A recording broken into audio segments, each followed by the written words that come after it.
Greeting to our viewers. My name is Juan Montoya, and I'm the reporter, editor, and publisher of El Run Run, a local online newspaper, a blog, if you will. We welcome you today to our continued coverage of candidates in our local elections. We start today with our interview with incumbent Denise Garza, a candidate for place 2 on the board of the Brownsville Independent School District. A 19-year veteran of the B.I.S.D. and of San Benito, she ran a special election in 2020 and won handily over 2 other candidates. She is now seeking a full 4-year term. Welcome, Ms. Garza.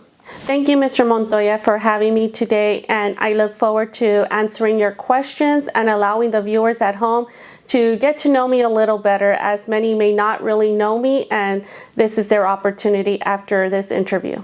Denise, you're serving 2 years of an expired term, but those 2 years have been filled with challenges and accomplishment by a board that many consider dysfunctional. There were challenges of distance learning and teaching during the pandemic. How do you evaluate your performance in office? And what do you consider to be your most noteworthy accomplishments? So 2 years ago, when we began the campaign trail, we were in the middle of a global pandemic. And then in November of 2020, we were elected for this unexpired seat. And in these 2 years, I have worked very hard from the moment I was elected to ensure that our teachers and our staff members were brought back safely during the pandemic. In February of 2021, B.I.S.D. became the first vaccine provider from the districts in the Valley. We administered 800 vaccines to our B.I.S.D. community in our first drive-through clinic, and we continue to provide vaccines.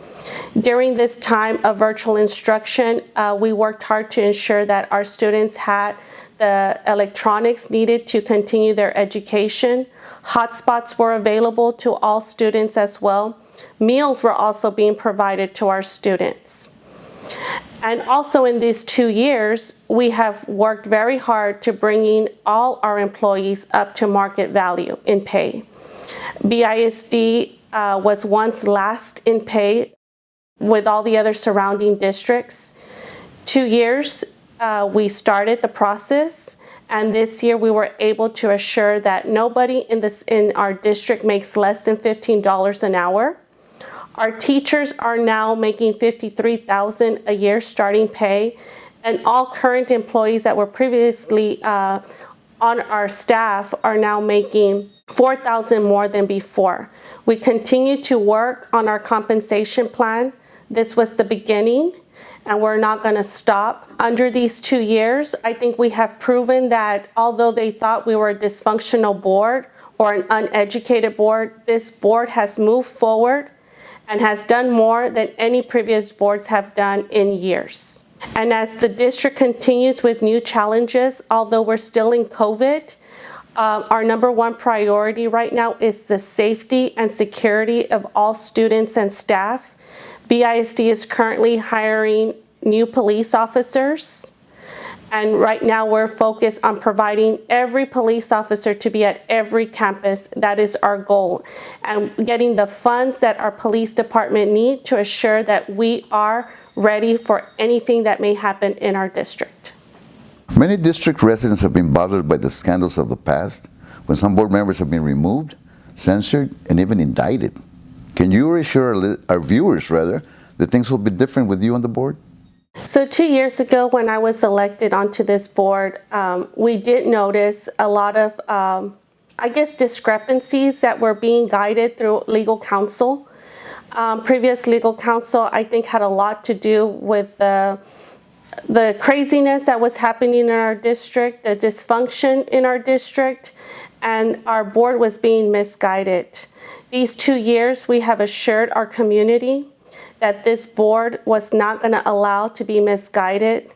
Therefore, we did seek out a new legal counsel, and everything that we do, any contracts that come through our board, is done right, and legal is always on top of everything, guiding us and making sure that we are doing everything the right way and the legal way. In the last special elections, voters gave you a commanding victory over 2 opponents. This time you only have 1.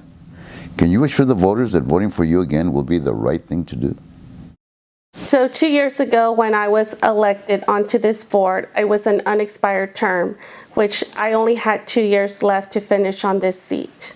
Unlike the previous board member that only took 2 years, we have worked hard. We have put a lot of things on the agenda, moving our district forward. I began working in November and I have not stopped working. I am not here for the title, but I'm here to serve our community. Although my opponent has many years of service also in the district, I also have 19 years of service in the education system. And I like to say that I am the voice for our classified employees, because many times our classified employees were always forgotten in the process of the raises and compensation plan. So that being said, I am here to work for everybody. I am here for our teachers, I am here for our students, and I am here for our parents. And that's what separates me from my opponent, is that I know the governance. I have sat in other boards. I currently still sit in other boards, and I am here to provide services to our community, to continue advocating for our community. That ends our interview with Ms. Denise Garza, a candidate for place 2 of the board of the B.I.S.D. Early voting starts October 24th and ends November the 4th. Election day is November 8th. Please vote. Thank you, Mr. Montoya, for this interview. And to our viewers and to our community, I want to reassure you that, like these past 2 years, I have not stopped working. And when reelected, I will continue working every day for the next 4 years of my term for B.I.S.D. Place 2.